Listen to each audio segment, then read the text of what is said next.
Hello, and welcome to 5 Minute Math.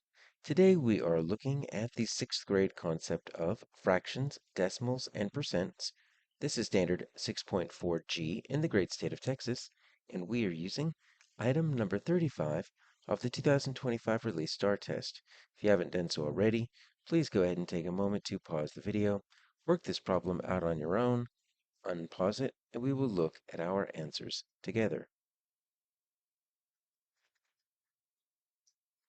We have an organization that's raising an event or raising money to build new playgrounds. And at this event, it raised 5/4 of its goal, and we simply need to find the value that is equivalent. I've got two different decimal options and two different percent options. So what does that mean, 5/4? Well, when we're looking at 5/4, we're looking at, remember, our bottom number is our denominator, and that's the number of parts. So I'm going to draw, let's just call it a square to visualize this right here. There are 4 parts. Now, total number of parts is 4. And then we can say the numerator, our top number, is the number of parts selected. So here's where we get into an interesting thing. There's 5 parts selected, so I'm going to shade in 1, 2, 3, 4. That's 4/4. I need 5/4. So in order to get 5/4, I actually need to draw an additional hole, still cutting it into fourths, and there we go. There's my 5/4. So if I were to add those together, I would get my 5/4.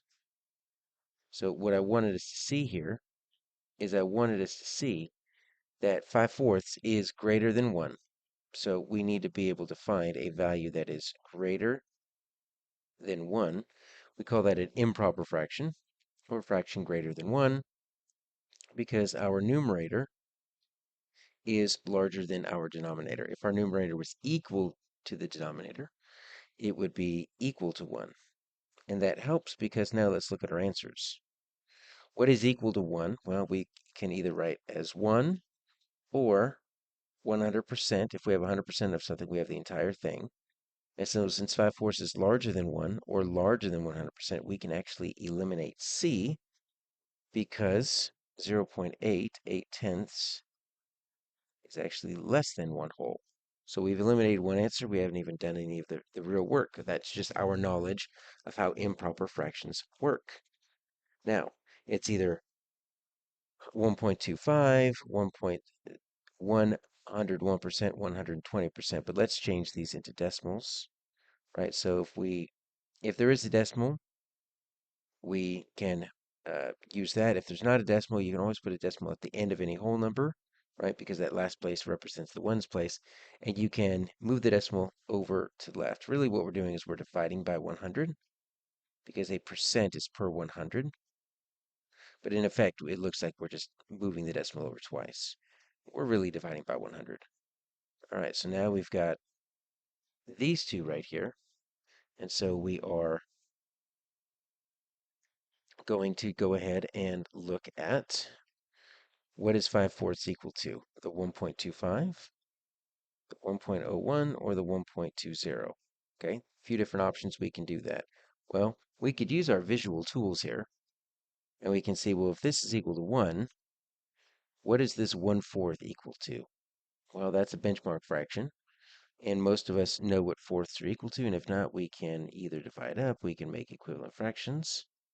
We can multiply by 25 over 25 to get 25 over 100ths. So this is 25 hundredths, which is equal to 1.25. Another option is you can always divide up. You can always divide 4 into 5. It's going to go once, then you add a decimal and you keep going. 2, and you just keep adding decimals till you're done, as long as it's rational. And then we've got our 5. So 1.25 is going to work. Either way, it is going to be this A, 1 and 25 hundredths.